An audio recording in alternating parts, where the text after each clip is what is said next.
Bueno, les damos un cordial saludo. Bienvenida para todos nuestros oyentes, seguidores de nuestras redes sociales y, por supuesto, de esta su emisora Voz Cuenta y Radio. Recuerda que donde estás no es. Continuando con nuestra programación, contamos con la presencia de Rafael Pando en su segmento Caminando con Jesús. Es que, Rafael, muchas gracias por estar con nosotros, gracias por tu tiempo. Bienvenido, ¿cómo estás? Gracias, buenas tardes. Jorge, ya estoy listo. En esta tarde traigo un tema muy interesante acerca del regreso de Jesús. Y bueno, pues gracias a los que nos siguen, a los que nos ven en tiempo real o los que después van a ver esta transmisión. Y hoy vamos a enfocarnos en este tema, la segunda venida de Jesús.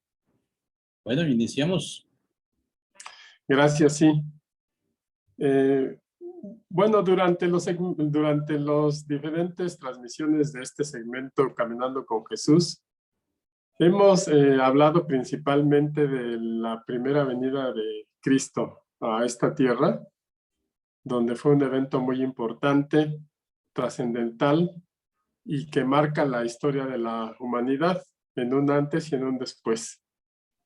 Y la presencia de Jesús en esta tierra pues estuvo muy determinada por eventos progresivos muy puntuales que podemos ver en la palabra, sobre todo en los evangelios. Y el tiempo que Jesús estuvo aquí en la tierra, en su vida en la tierra, bueno, pues tenemos hitos importantes como su nacimiento, profetizado y hecho real, el desarrollo de su ministerio terrenal, el rechazo de los suyos a los que vino y no le aceptaron, no le recibieron. Después su muerte en la cruz y su resurrección, su victoria sobre la muerte. Y termina el primer tiempo que Jesús estuvo en esta tierra, termina con su ascensión al cielo. Digamos que todo esto lo hemos tocado ya en diferentes momentos cuando hablamos de Jesús. Y tenemos ya información y conocimiento de su primera venida a esta tierra. Pero ese evento de su ascensión al cielo, pues en realidad da la pauta para lo que sigue en la historia de Dios con el hombre y da la pauta para el regreso de Jesús a esta tierra. De hecho, Jesús da una promesa. En Juan 14:3, Jesús dice: y si me voy y les preparo lugar, vendré otra vez. Y los llevaré conmigo para que donde yo esté, también ustedes estén. Y entonces Jesús nos da esa promesa que tiene dos acepciones muy importantes. Una, prepararnos un lugar con Él ahí en el cielo, para que nos lleve con Él, para que donde Él esté, nosotros también estemos. Y bueno, así podemos ver que la mayoría de las profecías del Antiguo Testamento pues hablan de la venida del Mesías prometido, y muchas de esas profecías del Antiguo Testamento pues se cumplen en el Nuevo Testamento, y todo lo que se había profetizado antes pues empieza a tener un cumplimiento real, histórico, en todas esas profecías del Antiguo Testamento. Pero ahora tenemos que Jesús nos deja una promesa, y en la Escritura está revelada que Jesús viene por segunda vez a la tierra. Y podemos decirlo de una manera práctica, fácil, declararlo así, pero en realidad tiene muchas cosas a las que debemos considerar. Y mi intención en esta tarde, en esta plática, es revisarlas juntos. Y de hecho, si este tiempo de la transmisión de hoy no me da para concluir, pues lo estaremos haciendo en el siguiente programa de la semana próxima. Entonces, hablamos de que la segunda venida de Cristo se menciona en el Nuevo Testamento, principalmente, mayormente en el Nuevo Testamento. Se hace referencia a su venida por segunda vez alrededor de 318 veces. Y hay algunos estudiosos de la Biblia que afirman que de cada versículo del Nuevo Testamento, uno de cada 25 versículos del Nuevo Testamento se refieren directa o indirectamente al regreso de Jesús para establecer un reino de justicia y de paz en esta tierra. O sea que es un tema muy importante porque conocemos mucho de lo que Jesús ya hizo al pagar el precio de nuestro pecado y reconciliarnos con Dios, pero la historia no termina ahí, el plan de Dios continúa y tiene todavía eventos muy importantes por cumplir, de los cuales es necesario que nosotros pues los tengamos muy presentes y afirmemos nuestra fe en el tiempo de Dios que nos ha tocado vivir ahora en el presente siglo. Tal vez a los que vivieron en el momento en que Jesús vino por primera vez a esta tierra, pues su reto de fe era creer que Él era el Mesías y que había nacido de una virgen y estaba ahí como les había sido prometido y que iba a entregar su vida para el pago de los pecados. Tal vez los que convivieron con Jesús, les predicó y lo conocieron, su reto de fe era ese. Nosotros ahora tenemos el beneficio de saber que eso sucedió al leer las Escrituras, pero en el tiempo que hoy estamos viviendo, los creyentes en Cristo, pues nuestro reto de fe es saber que Él prometió que va a regresar para establecer su reino en esta tierra. Y para que eso suceda, para que eso se concrete, pues hay muchos hechos que nosotros tenemos que considerar. Algunos se han ido sucediendo ya, otros están por suceder. Y ese es el tiempo que nos toca hoy a los que vivimos, como decía yo, en el presente siglo, tener esa fe de que Cristo regresará y cumplirá sus promesas. Y bueno, esta segunda venida de Cristo se menciona desde el libro de los Hechos, cuando hay un pasaje donde Jesús está con sus discípulos y en ese momento asciende al cielo. Y bueno, lo podemos buscar en el libro de Hechos 1, capítulo 1 y los versículos del 8 al 11 principalmente. Y Jesús está hablando con sus discípulos después de haber resucitado, después de haber estado 40 días, después de haber muerto y resucitado. Estuvo 40 días más en esta tierra y tuvo varios encuentros con sus discípulos. Y este encuentro final, donde nos narra el libro de Hechos 1:8, Jesús está hablando a sus discípulos y les está recordando de la venida del Espíritu Santo. Les dice, pero cuando venga sobre ustedes el Espíritu Santo, les dice Jesús a sus discípulos, recibirán poder y serán mis testigos en Jerusalén, en Judea, en Samaria y hasta lo último de la tierra. Vemos a Jesús interactuando en esta tierra con sus discípulos y dándoles instrucciones muy precisas. Y el versículo 9 dice que después de haber dicho esto, Jesús, ellos, refiriéndose a los discípulos, lo vieron elevarse y ser recibido por una nube que lo ocultó de sus ojos. Y debe haber sido un momento impresionante tener al Maestro, a Jesús, alentándolos, hablándoles del Espíritu Santo, y en ese momento, pues levantarse hacia el cielo, y los discípulos lo vieron con sus propios ojos hasta que la nube lo ocultó.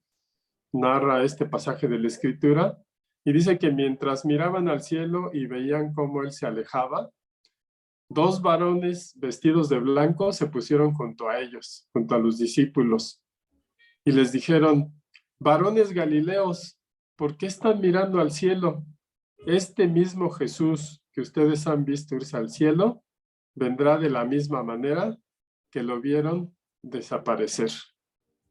Y ese es un momento muy importante el que experimentaron los discípulos de Jesús, porque estuvieron presentes en el momento en que se cerró la primera visita o la primera venida de Jesús a esta tierra, cumpliéndose con su ascensión al cielo, y en ese momento recibieron la promesa de que así como lo habían visto, que ascendía a los cielos, así iba a venir. y es un momento impresionante que les fue revelado a ellos, el cumplimiento de las profecías desde los tiempos antiguos y el cumplimiento de las profecías del fin de los tiempos, que todavía faltan muchas por cumplirse. Entonces, la Escritura nos revela que la segunda venida de Jesús pues también está determinada por eventos progresivos, así como ya mencioné la primera vez, su nacimiento, su ministerio, el rechazo, su muerte, su resurrección. También la segunda venida de Jesús, según nos revelan las Escrituras, está determinada por eventos progresivos y definitivos. Contempla entonces varios acontecimientos importantes y hay uno muy conocido y mencionado como el arrebatamiento de la iglesia o el rapto. De alguna manera, la comunidad cristiana le ha llamado a este momento donde Jesús viene en las nubes y toma a quienes forman parte de su iglesia para ser levantados ahí con él en las nubes. Entonces, ¿qué acontecimientos son los que están marcados como hechos progresivos y que tienen que ver con la segunda venida de Jesús a esta tierra? Bueno, uno de ellos es este que estoy mencionando en primera instancia, lo que es conocido como el arrebatamiento de la iglesia. ¿Qué es lo que va a pasar en ese periodo de tiempo una vez que la iglesia es arrebatada? Bueno, pues en el cielo, dice la Escritura, se llevan a cabo las bodas del Cordero, pero en la tierra van a estar sucediendo hechos muy importantes que tienen que ver con el presente siglo. Hay la manifestación y el reinado del anticristo mencionado en la Biblia. También va a suceder la gran tribulación, momentos muy difíciles para la tierra y los habitantes de este mundo. Nos habla de la batalla de Armagedón. También nos habla de el anticristo destruido y nos habla de Satanás atado por 1000 años en este tiempo. Y entonces sucede la segunda venida de Jesús a esta tierra. Ya no viene como siervo sufriente, como cordero de sacrificio. La segunda venida de Jesús es a esta tierra es con poder y gloria para establecer su reino de justicia y paz en esta tierra, y establece un reino milenial de Jesús, donde Él es Rey de Reyes y Señor de Señores. Y en su reino milenial, bueno, pues suceden hechos importantes en esta tierra. Se lleva a cabo el juicio de las naciones vivientes en esta tierra. También nos menciona la Biblia que Satanás es soltado nuevamente después de haber cumplido esos 1000 años del reino milenial de Jesús en esta tierra. Y una vez que es soltado por un poco de tiempo, después es ya lanzado al lago de fuego, donde dice la Escritura que están la bestia y el falso profeta.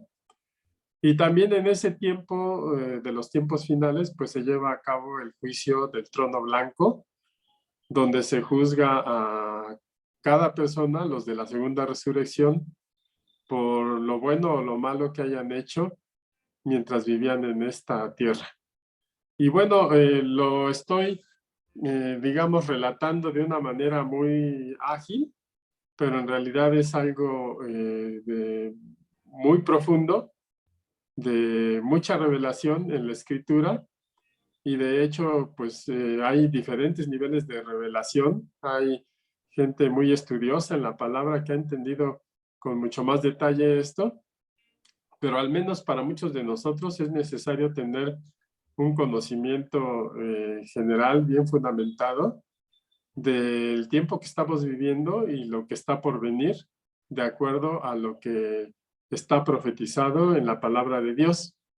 Entonces, voy a tratar de dar ya un poco de más detalle de los eventos que he mencionado, de esta segunda venida de Jesús, y hablemos del momento del rapto o el momento de la venida de cuando Jesús viene por su iglesia, rapto o arrebatamiento. como es conocido con el lenguaje coloquial en la comunidad cristiana.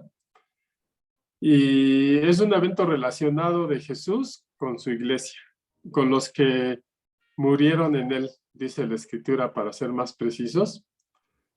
Y pues cuando nos habla de esto, pues hay varias escrituras que se refiere a esa comunidad de creyentes, los muertos en Cristo. Hebreos 12:23 la llama, la refiere a la congregación de los primogénitos que están inscritos en los cielos.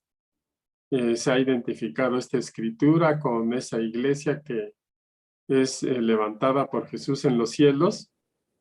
Y Hebreos 12:23 pues también nos dice, ahí están todos aquellos a quienes Dios trató como hijos y a quienes les dio el derecho de vivir en el cielo. Y dice la carta de Hebreos, ustedes se han acercado a Dios, quien juzgará a todo el mundo, y también se han acercado a los espíritus de las personas buenas que Dios hizo perfectas. Entonces, estas escrituras de Hebreos nos dejan ver que hay una comunidad de fe llamada, que forman parte de la Iglesia de Cristo, y la que es considerada para que cuando Jesús venga en las nubes, como está escrito en la palabra, pues Él los tome y los lleve, los arrebate en las nubes. Y bueno, ese evento es muy importante, porque es muy importante diferenciarlo. El momento en que Jesús viene en las nubes y arrebata a su iglesia, lo tenemos que diferenciar del otro momento donde Jesús viene y establece su reinado de 1000 años en esta tierra. Son momentos diferentes, pero es parte importante del tiempo que vamos a vivir. Y bueno, ese arrebatamiento de la iglesia, pues es un escenario aquí en la tierra para recibir a Jesucristo en el aire. Es el evento próximo, inminente, en donde tenemos fe que sucederá y que va a afectar a todo mundo, a los creyentes en Cristo como a los no creyentes. Porque cuando Jesús venga por su iglesia, pues va a llevarse a los que murieron en él, murieron en Cristo. Y tenemos varias escrituras que pues debemos de revisar con más detenimiento. Por ejemplo, en la primera carta a los tesalonicenses, en el capítulo 4, y a partir del versículo 13 podemos leer lo que nos dice Pablo en esta carta a los tesalonicenses. Dice, hermanos míos, queremos que sepan lo que en verdad pasa con los que mueren para que no se pongan tristes, como los que no tienen esperanza. Entonces Pablo nos está dando una revelación que le viene del cielo para hacernos ver qué es lo que sucede con las personas que creen en Cristo y que van muriendo. Dice Pablo en el versículo 14 de Primera de Tesalonicenses 4, dice, nosotros creemos que Cristo murió y resucitó. O sea, esa es nuestra fe. Y Pablo lo menciona a los tesalonicenses. Creemos que Jesús murió y resucitó. Y del mismo modo, como tenemos nuestra fe en la resurrección de Jesucristo, dice, del mismo modo, Dios resucitará a los que vivieron y murieron confiando en Él. O sea, esa es la iglesia que le hemos llamado los creyentes en Jesús. Y dice el versículo 15, por eso les decimos, de acuerdo a lo que el Señor Jesús nos enseñó, que los que aún vivamos cuando Él venga, nos reuniremos con Él. Y después de que se hayan reunido con Él los que estaban muertos, o sea, primero van a ser los que murieron en Cristo, van a ser levantados en primer lugar, y luego los que en ese momento estén en Cristo vivos, igualmente van a ser levantados. Los que aún vivamos, cuando Él venga, nos reuniremos con Él después de que se hayan reunido con Él los que estaban muertos. Cuando Dios dé la orden por medio de los ángeles, dice la Escritura, y oigamos que la trompeta anuncia que el Señor Jesús baja del cielo, los primeros en resucitar serán los que antes de morir confiaron en Él. Después, Dios nos llevará a nosotros los que estemos vivos en ese momento y nos reunirá en las nubes con los demás. Allí todos juntos nos encontraremos con el Señor Jesús y nos quedaremos con Él para siempre. Así que anímense los unos a los otros con estas enseñanzas. Entonces, esta porción de la Escritura nos da una revelación muy importante y concerniente a los creyentes en Cristo que formamos su iglesia. En primer lugar, nos dice, cuando Jesús venga en los cielos y la trompeta anuncie que Él baja en los cielos, los que hayan muerto ya creyendo en Jesús van a resucitar. O sea, ellos van a ser los de la primera resurrección. Los que al momento de venir Jesús en el cielo, antes hayan muerto ya confiando en Él, en Jesús. Y los que estén vivos en ese momento creyendo en Jesús también van a ser levantados en el cielo. Y dice que en ese momento nos reunirá con Él en las nubes. Y todos juntos, muertos creyendo en Jesús y vivos creyendo en Jesús, nos reuniremos con Él y nos quedaremos para siempre. Es decir, el arrebatamiento de la iglesia es antes de los hechos que he comentado al inicio de esta plática, de los hechos que van a suceder en esta tierra antes de la venida de Jesús nuevamente y establecer su reino mundial. Y por lo que podemos ver, pues la iglesia no va a estar presente en momentos difíciles de la humanidad, en la manifestación del anticristo, en las grandes batallas que se van a librar. Y bueno, por eso ese privilegio que tiene la iglesia de ser levantada y estar con Jesús en el cielo, porque dijo, pues yo me adelanto y les preparo morada y van a estar conmigo. Ahora, con esta escritura nos da la esperanza que se le ha llamado la bendita esperanza de estar con Él para siempre. Y ese arrebatamiento de la iglesia para todo creyente en Cristo, haya muerto o esté vivo, pues prácticamente le da el pase a la eternidad y a estar con Cristo en los cielos desde ese momento. Entonces es un privilegio que deberíamos de valorar, porque al compararlo con todo lo que sucederá en esta tierra para los que se queden aquí, para los que después sean juzgados dentro del juicio de las naciones o dentro del juicio del trono blanco, simplemente para revisar su actuar en esta tierra, lo bien o malo que hayan hecho, pues vemos que un creyente en Cristo, muriendo en esa fe, pues evita todo eso. Y yo aquí le veo un gran privilegio de Jesús para su iglesia. ¿Cómo va a ser posible que Jesús venga y levante a vivos y a muertos creyentes en Él? Bueno, pues tenemos otras escrituras que refuerzan lo que he leído en Tesalonicenses. Por ejemplo, tenemos una escritura en la primera carta a los Corintios, en el capítulo 15, del 51 en adelante, y Pablo está revelando un misterio, un secreto. Dice Pablo a los Corintios, les voy a contar algo que Dios tenía en secreto.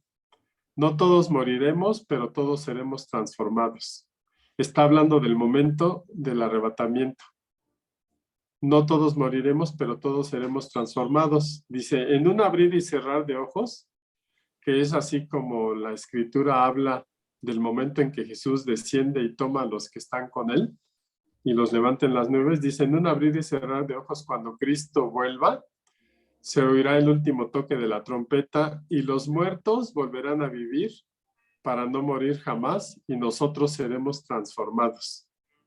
Entonces Pablo está revelando este misterio que Dios tenía en secreto, como lo está revelando aquí. Dice que en un abrir y cerrar de ojos, al toque de la trompeta, los que habían muerto volverán a vivir y ya no van a morir jamás. Van a volver a vivir en esa eternidad prometida por Jesús a su lado. Y también los que estemos vivos estaremos allí en esa eternidad, pero dice que seremos transformados, tanto muertos como vivos.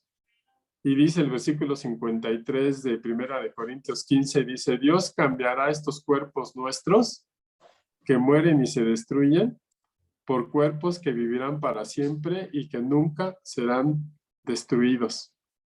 Y estos pasajes de la Escritura nos revelan algo sorprendente de la manera en que van a suceder las cosas cuando Jesús cumpla su promesa de que nosotros estemos en el cielo viviendo la eternidad con Él. Porque no importa si ya moriste, pero tuviste fe en Él o si estás vivo, el cuerpo físico que tenemos, sea polvo en ese momento o esté funcionando en esta tierra, va a ser transformado y ya no necesitaremos este cuerpo que nos funciona aquí en la tierra, este ser exterior que se va deteriorando, sino ahora pues seremos transformados. Y bueno, también Pablo lo detalla un poco más en la segunda carta a los Corintios, en el capítulo 5, a partir del versículo 1, y Pablo habla acerca de ese cuerpo que será transformado para los creyentes en Cristo. Dice, bien sabemos que en este mundo vivimos en una tienda de campaña que un día será destruida. Hace esa comparación de nuestro cuerpo con una tienda de campaña. Dice, pero en el cielo tenemos una casa permanente construida por Dios y no por seres humanos. Mientras vivimos en este mundo, suspiramos por la casa donde viviremos para siempre. O sea, nos anima a anhelar esa otra forma de vivir al lado de Jesús. Y dice, sabemos que cuando estemos ahí, estaremos bien protegidos. Mientras vivamos en esta tienda de campaña que es nuestro cuerpo, dice Pablo, nos sentimos muy tristes y cansados. Y no es que no queramos morir, dice Pablo, más bien quisiéramos que nuestros cuerpos fueran transformados y que lo que ha de morir se cambie por lo que vivirá para siempre. Pablo revelando la eternidad que Dios ya le había revelado a él. Y entonces en este primer evento del arrebatamiento de la iglesia, pues también sucede algo muy importante, que es la primera resurrección a los que murieron creyendo en Cristo. Ahí está el cumplimiento de la promesa de volver a vivir en la eternidad, porque Jesús ya venció a la muerte y resucitó, y esa promesa también es válida para nosotros. Y ese arrebatamiento pues nos habla del traslado de los que vivimos en Jesús, junto con los que murieron en Jesús, al reino de los cielos. Así es que pues nuestro anhelo como creyentes de Cristo es pasar esa eternidad con Cristo en el lugar que nos ha preparado, sin pasar por prácticamente los que estemos vivos y seamos arrebatados en el momento del arrebatamiento, pues van a tener el gran privilegio de pasar directamente de la vida en esta tierra a la eternidad, sin pasar por ese valle de sombra de muerte. Y créanme que ese privilegio solo lo han tenido Enoc y Elías, que no murieron en esta tierra, fueron arrebatados al cielo. Pero ahora esa posibilidad se presenta para los cristianos del último tiempo, donde Jesús venga por su iglesia, de estar vivos y ser arrebatados y pasar directamente a la inmortalidad. Y pues es claro que esa última generación de creyentes vivos experimentará ese único privilegio de escapar del ataque de la muerte, pasando directamente a la eternidad. Y así es que lo que les he comentado hoy es uno de los momentos más importantes de la segunda venida de Jesús, pero no es todo lo que va a suceder. Por eso en la siguiente semana continuaré con la charla del día de hoy, pues haciendo referencia al menos de todos los hechos que se van a suscitar en esta tierra mientras la iglesia ya fue arrebatada y está con Jesús en el cielo. Y yo espero que me acompañen en la siguiente ocasión y que podamos terminar juntos de pues aprender de lo que Dios nos enseña en la Escritura acerca del regreso de Jesús. Les agradezco su atención, que tengan un excelente fin de semana y que Dios les bendiga. Muchas gracias.